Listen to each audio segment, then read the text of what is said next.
Imagine que chaque expérience de ta vie, qu'elle soit joyeuse ou douloureuse, est un but profond. Et si je te disais que, selon le bouddhisme, rien n'est une coïncidence? Reste avec nous et découvre comment cette philosophie millénaire nous enseigne que tout ce qui se produit a une raison d'être. Accompagne-nous dans ce voyage d'autoconnaissance et trouve la paix intérieure en comprenant que tout arrive pour quelque chose. La loi de l'impermanence, comprendre le changement constant. Rien dans la vie n'est permanent. Tout change, les saisons, nos émotions, les relations, même notre propre corps. Dans le bouddhisme, ce principe s'appelle anicca, l'impermanence, et c'est l'une des vérités fondamentales de l'existence. La souffrance apparaît lorsque nous résistons à cette réalité. Nous voulons que les moments heureux durent pour toujours et que les difficultés disparaissent immédiatement. Mais la vie est un flux constant. La clé n'est ni de nous y accrocher ni de nous y opposer, mais d'apprendre à accepter chaque étape avec sérénité. Pense à la nature. Un fleuve ne s'arrête pas, ni ne s'attache à une seule forme, il s'écoule sans résistance. Un arbre perd ses feuilles en automne, mais il n'en souffre pas. Il sait que le printemps en apportera de nouvelles. Nous aussi, nous pouvons apprendre à laisser partir ce qui n'est plus, en ayant confiance que chaque changement nous conduit à une nouvelle étape de croissance. Accepter l'impermanence nous libère. Cela nous permet de profiter du présent sans la peur de le perdre et d'affronter les défis avec la certitude qu'ils passeront eux aussi. Si tout est en transformation constante, chaque moment difficile n'est qu'une phase de plus sur le chemin, pas une destination finale. La véritable paix ne consiste pas à éviter le changement mais à couler avec lui. Quand nous cessons de lutter contre la réalité et apprenons à vivre avec détachement, nous découvrons une tranquillité qui ne dépend pas des circonstances externes.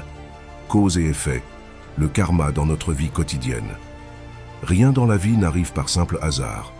Chaque action, pensée et parole que nous émettons engendre une conséquence, même si parfois nous ne l'apercevons pas immédiatement. C'est l'essence du karma, l'un des enseignements les plus fondamentaux du bouddhisme. Il ne s'agit pas d'un châtiment ni d'une récompense divine, mais d'une loi naturelle, comme la gravité. Tout ce que nous faisons crée une énergie qui, tôt ou tard, nous revient d'une manière ou d'une autre. Imagine que tu lances une pierre dans un lac. Les ondes qui se forment s'étendent dans toutes les directions, altérant la surface de l'eau. De même, nos actions génèrent des ondes dans notre vie et dans celle des autres. Certaines ont des effets immédiats, tandis que d'autres peuvent mettre des années à se manifester. Mais une chose est sûre, tout ce que nous faisons laisse une trace. Le karma ne concerne pas seulement ce que nous faisons, mais aussi ce que nous pensons et ressentons. Si une personne vit pleine de haine et de ressentiment, même si elle n'agit pas extérieurement, cette énergie continue de l'affecter et de façonner sa réalité. À l'inverse, quelqu'un qui cultive la compassion et la patience, même face aux difficultés, créera une atmosphère de paix autour de lui. La qualité de notre vie est déterminée par la qualité de nos actions et de nos pensées. Parfois, nous voyons des gens qui semblent mal agir sans subir de conséquences immédiates, tandis que d'autres font le bien et souffrent d'injustice. Cela peut paraître contradictoire, mais le bouddhisme explique que le karma ne se manifeste pas toujours sur le champ.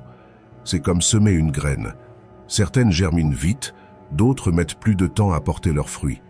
L'important est de comprendre que tout ce que nous faisons a un effet, même si nous ne le voyons pas immédiatement. Le karma nous enseigne également la responsabilité personnelle. Souvent, nous blâmons les autres ou les circonstances pour ce qui nous arrive. Mais si nous regardons plus en profondeur, nous pouvons voir comment nos propres actes ont contribué à notre situation actuelle. Cela ne signifie pas nous punir ni nous sentir coupables. Cela signifie reconnaître que nous avons le pouvoir de changer notre vie en changeant nos actions et nos pensées. Dans le bouddhisme, une histoire l'illustre clairement. Un disciple demanda à son maître pourquoi certaines personnes naissent dans la pauvreté et d'autres dans la richesse, pourquoi certaines semblent chanceuses et d'autres non. Le maître répondit avec une analogie. Si tu plantes des graines de pommier, tu récolteras des pommes. Si tu plantes des épines, tu récolteras des épines. Chaque vie est le résultat d'innombrables actions passées, et nos décisions actuelles sont en train de semer les graines de notre futur. Le karma ne signifie ni résignation ni fatalisme. Nous ne sommes pas prisonniers d'un destin immuable. Nous pouvons transformer notre réalité à chaque geste que nous posons. Si par le passé, nous avons créé de la souffrance pour nous-mêmes ou pour les autres, nous avons toujours l'occasion de changer, d'agir avec davantage de sagesse et de compassion. Il existe 3 façons principales de générer du karma: par la pensée, la parole et l'action. Chacun de ces aspects impacte notre vie et le monde. Une pensée de haine peut sembler insignifiante, mais si nous la nourrissons, elle peut devenir des paroles blessantes, puis des actions nuisibles. Inversement, une pensée d'amour et de gratitude peut transformer notre façon de parler et d'agir, créant l'harmonie autour de nous. La pratique de la pleine conscience nous aide à être plus conscients de notre karma au quotidien. Si nous observons nos actions et nos pensées avec honnêteté, nous pouvons repérer les schémas qui nous amènent à répéter des situations de souffrance ou de bonheur. Par exemple, si nous réagissons toujours avec colère face aux problèmes, nous créons un climat tendu autour de nous, qui attire davantage de conflits. Alors que si nous répondons avec calme et compréhension, nous brisons ce cycle et générons une réalité plus pacifique. Il est également important de rappeler que le karma n'affecte pas seulement notre vie personnelle, mais a un impact collectif. Nos décisions influencent notre famille, notre communauté, voire le monde entier.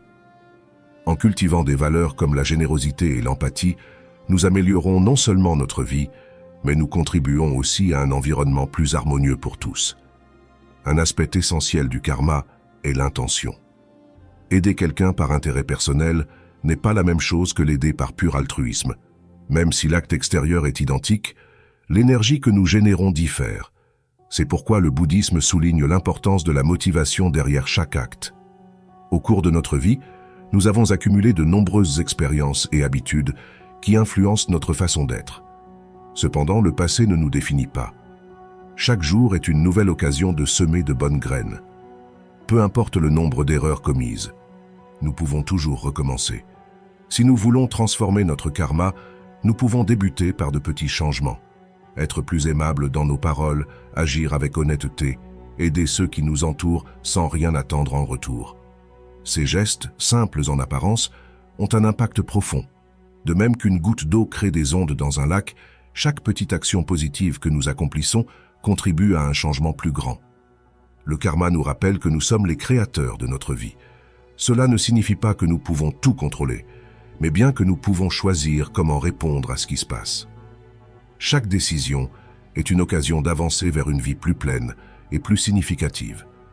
Lorsqu'on comprend la loi de cause et d'effet, on cesse de se voir comme une victime du destin et on commence à assumer la responsabilité de notre existence. Cela nous donne plus de pouvoir sur notre vie et nous permet de vivre avec davantage de paix et de confiance. Accepter le karma nous aide à voir chaque expérience, même difficile, comme une opportunité d'apprentissage. Au lieu de dire « Pourquoi cela m'arrive-t-il ?», nous pouvons demander « Que puis-je apprendre de cela ?» Avec cette attitude, chaque obstacle devient une leçon qui nous renforce et nous rapproche d'une compréhension plus large de la vie. Finalement, tout ce que nous faisons nous revient, non comme un châtiment ou une récompense arbitraire, mais comme la conséquence naturelle de nos choix.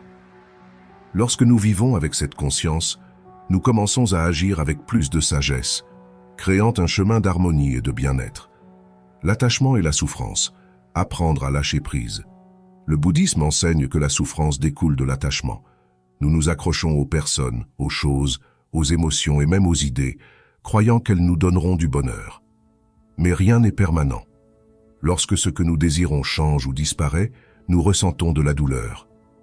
Le problème de l'attachement, c'est qu'il nous rend dépendants de l'extérieur. Croire qu'on ne peut être heureux sans une relation, un travail ou certaines conditions fait que, lorsque tout cela change, la souffrance est inévitable.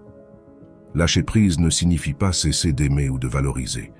C'est apprendre à profiter sans posséder, à être présent sans exiger la permanence. Un amour libre d'attachement ne cherche ni à contrôler ni à retenir. Il coule avec acceptation. Lorsque nous cessons de nous accrocher, nous trouvons une liberté que nous n'imaginions pas. Nous pouvons savourer le présent sans la peur de le perdre et vivre plus légèrement, sans le poids de vouloir que tout reste identique. La vraie paix naît lorsque nous apprenons à lâcher ce que nous ne pouvons retenir. Accepter que la vie change nous libère de la souffrance et nous permet de vivre plus pleinement. La sagesse de l'acceptation. Couler avec la vie. La vie suit rarement les plans que nous imaginons. Dès l'enfance, On nous enseigne à lutter pour ce que nous voulons, à nous efforcer pour atteindre nos objectifs et à résister quand les choses ne se déroulent pas comme prévu. Mais on nous enseigne rarement l'importance de l'acceptation. Dans le bouddhisme, apprendre à accepter la vie telle qu'elle est, sans résistance ni lutte inutile, est l'une des clés pour trouver la paix intérieure. Accepter ne signifie ni se résigner ni se conformer. Ce n'est pas non plus abandonner l'effort ou se rendre face aux difficultés. L'acceptation est un état de clarté dans lequel nous reconnaissons la réalité telle qu'elle est, sans jugement ni rejet. C'est lâcher le besoin que les choses soient différentes pour pouvoir être en paix avec ce qui est déjà là. Souvent, ce n'est pas ce qui nous arrive qui nous fait souffrir, mais notre résistance à cela. Si quelque chose ne se passe pas comme nous le voulons, nous nous frustrons. Si quelqu'un n'agit pas comme nous l'attendons, nous nous fâchons. Si les choses changent, nous nous accrochons au passé. La vie continue son cours avec ou sans notre approbation.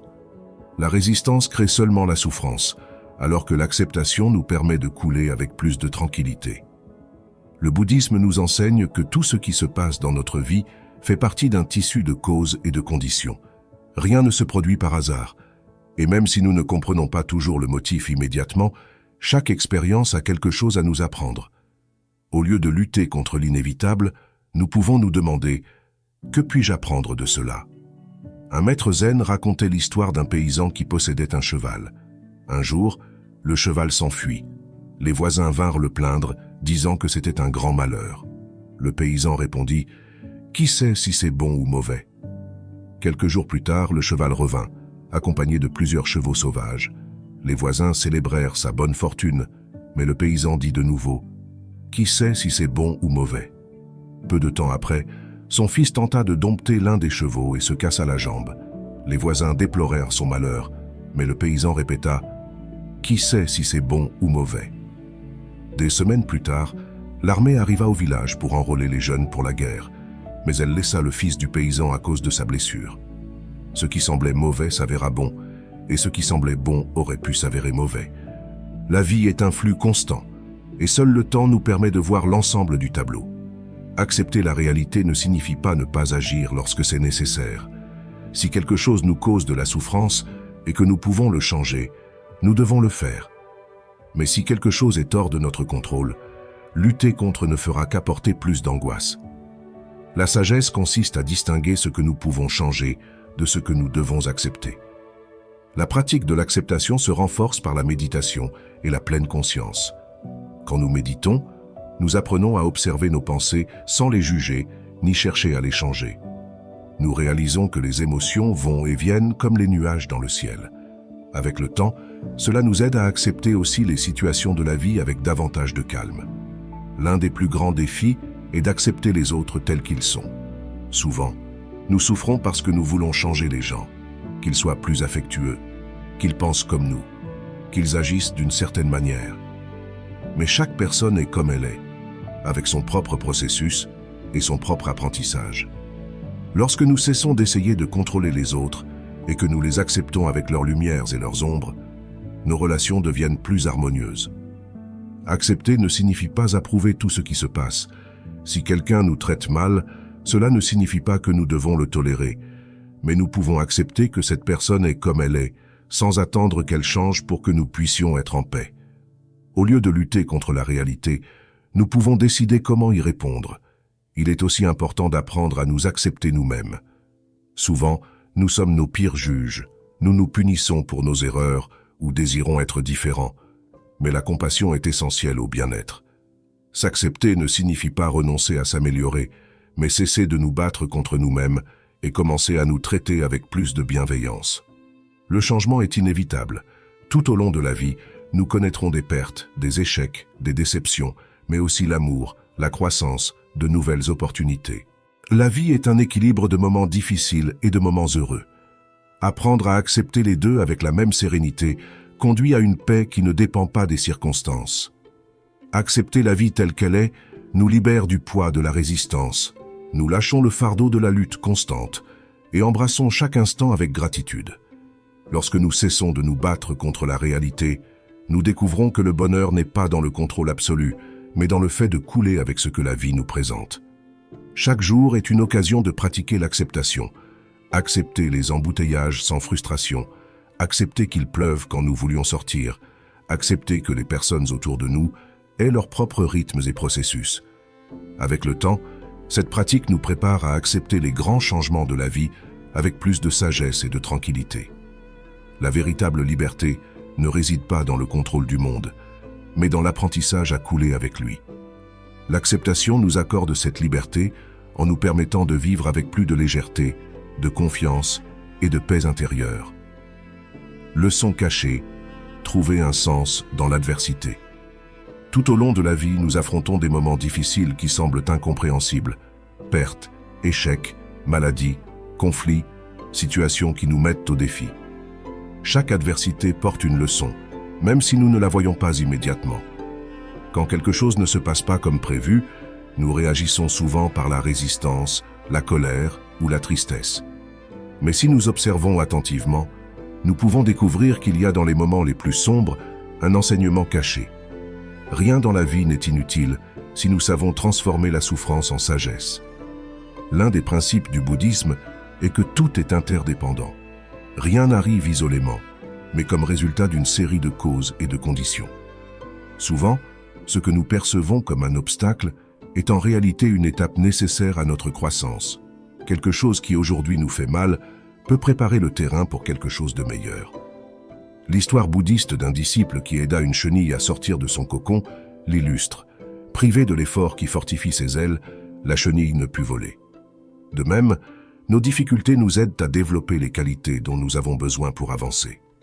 La souffrance peut être un maître si nous sommes disposés à l'écouter. Elle nous oblige à regarder à l'intérieur, à nous questionner, à grandir.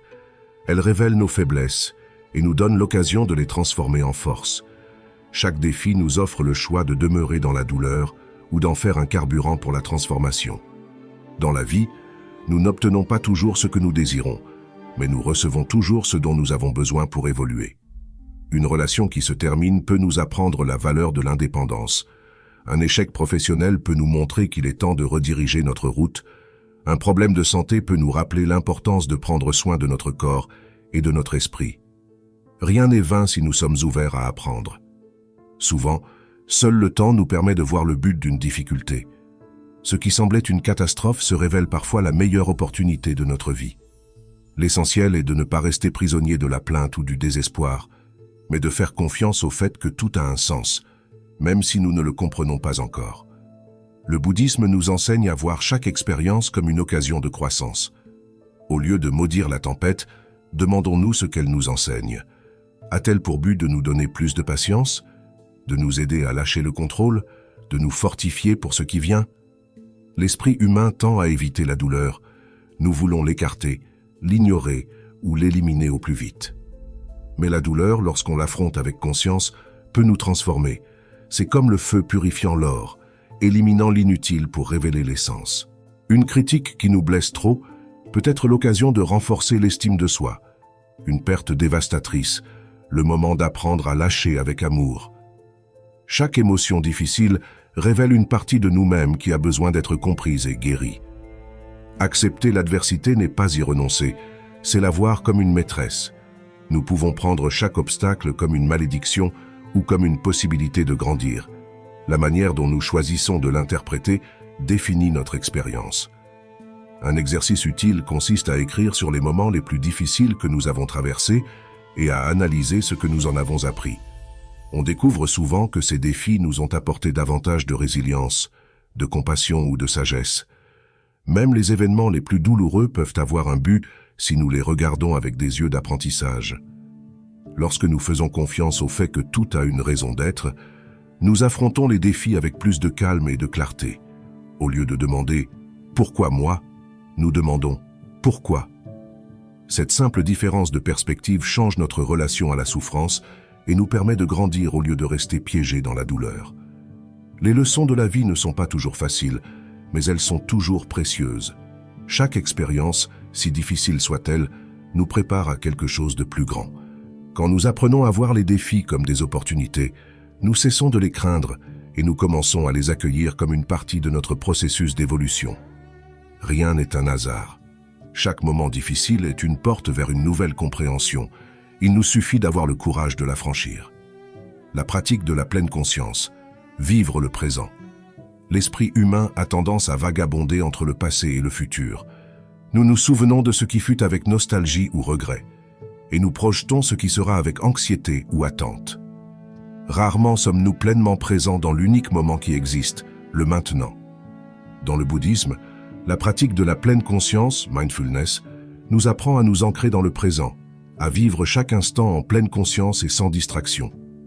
Lorsque nous sommes prisonniers de pensées sur le passé, nous ravivons d'anciennes blessures. Quand nous nous inquiétons du futur, nous créons des scénarios imaginaires qui peuvent ne jamais se produire, générant un stress inutile. Mais le présent est la seule réalité, le seul espace où nous pouvons agir, sentir et vivre pleinement. La pleine conscience n'est pas seulement une technique de méditation, c'est une manière de vivre. Elle signifie être totalement présent dans chaque action, sans se laisser emporter par des pensées automatiques. Manger en pleine conscience, c'est savourer chaque bouchée. Écouter quelqu'un en pleine présence, c'est prêter attention véritablement sans réfléchir à ce que nous dirons ensuite. Marcher avec mindfulness, c'est sentir chaque pas, le contact avec le sol, la brise sur la peau, plutôt que d'être perdu dans nos pensées. La plupart d'entre nous vivons dans une distraction constante. Nous consultons le téléphone en parlant à quelqu'un, pensons au travail quand nous sommes en famille, ressassons nos soucis pendant que nous mangeons. Physiquement présent en un lieu, notre esprit est ailleurs. Cela nous empêche de profiter de la vie et augmente notre stress. La pleine conscience nous aide à récupérer la capacité d'être ici et maintenant. Le bouddhisme dit que l'esprit est comme un singe fou, sautant de pensée en pensée. La méditation sert à entraîner ce singe à se calmer et à se concentrer.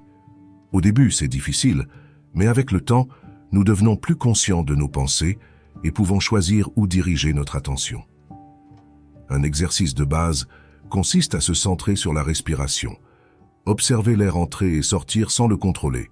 Chaque fois que l'esprit divague, revenir simplement à la respiration. Ce simple acte nous ramène au présent et entraîne notre concentration. La pleine conscience n'exige pas d'éliminer toutes les pensées. Elle nous apprend à les observer sans nous y accrocher. Imagine que ton esprit est un ciel et tes pensées des nuages. Tu n'as pas besoin de t'accrocher à elles ni de lutter pour les dissiper. Tu les observes simplement passer. Lorsque nous vivons en pleine conscience, nous découvrons que beaucoup de nos préoccupations sont inutiles. Nous réalisons que la souffrance surgit lorsque nous sommes prisonniers de pensées sur le passé ou le futur. Alors qu'ancrés dans le présent, nous trouvons une paix indépendante des circonstances externes. La pleine conscience nous aide aussi à répondre au lieu de réagir. Souvent, nous agissons par impulsion, emportés par la colère, la peur ou la frustration. Mais lorsque nous sommes présents, nous disposons de l'espace nécessaire pour choisir notre réponse. Au lieu de réagir automatiquement, nous pouvons agir avec plus de calme et de clarté. Chaque moment est une occasion de nous éveiller. Nul besoin d'attendre une retraite spirituelle. Nous pouvons pratiquer dans la vie quotidienne, en nous lavant les mains, en savourant un thé, en écoutant un oiseau chanter. La vie se passe ici même, et chaque instant est précieux si nous savons l'apprécier. Beaucoup cherchent le bonheur comme quelque chose qu'ils atteindront dans le futur. Quand ils auront un meilleur emploi, trouveront le partenaire idéal, atteindront un certain objectif. Mais le bonheur n'est pas dans le futur, il est dans la façon dont nous vivons le présent. Si nous n'apprenons pas à être présents maintenant, nous serons toujours en train de courir après quelque chose d'inatteignable.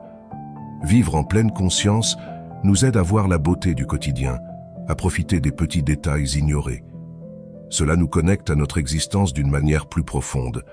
Cela ne signifie pas que nous n'aurons plus de problèmes, mais que nous aurons la clarté nécessaire pour les affronter sans être piégés dans le drame mental. Chaque instant est une chance de pratiquer. Respirer consciemment quelques secondes au réveil, écouter vraiment ceux qui nous entourent, savourer chaque repas avec gratitude. Avec le temps, cette pratique devient une habitude qui transforme notre manière de vivre. La pleine conscience n'est pas un concept abstrait, c'est un outil pratique pour trouver la paix au milieu du chaos. Elle nous rappelle que la vie n'est ni dans le passé ni dans le futur, mais ici et maintenant. Et qu'en apprenant à vivre pleinement le présent, nous découvrons que le bonheur n'est pas un objectif à atteindre, mais une expérience possible à chaque instant. Transformer l'esprit, du mal-être à l'illumination. Notre esprit peut être notre meilleur allié ou notre plus grande source de souffrance. Le bouddhisme enseigne que ce n'est pas ce qui nous arrive qui nous fait souffrir, mais la façon dont nous l'interprétons. Si nous apprenons à observer nos pensées sans nous laisser entraîner, nous pouvons transformer notre vie. La plupart du temps, nous réagissons automatiquement, sans réaliser que nous pouvons choisir comment répondre à chaque situation. Grâce à la méditation et à l'auto-observation, nous pouvons entraîner l'esprit pour cesser d'agir par impulsion et commencer à vivre avec plus de clarté et de sérénité. Il ne s'agit pas d'éliminer la souffrance, mais de la comprendre. Chaque émotion difficile est une occasion de croissance. Lorsque nous cessons de nous identifier à nos peurs et à nos soucis, nous découvrons une liberté qui ne dépend pas des circonstances externes. Le chemin vers l'illumination n'est pas un but lointain. C'est une manière de vivre le présent avec conscience. En abandonnant l'attachement aux pensées négatives et en cultivant la paix intérieure, nous pouvons transformer notre esprit et, avec lui, notre réalité. Si cette vidéo t'a plu, abonne-toi à la chaîne et active les notifications pour continuer à explorer la sagesse bouddhiste. Laisse-nous un commentaire avec ta réflexion et dis-nous laquelle de ces enseignements a le plus résonné en toi.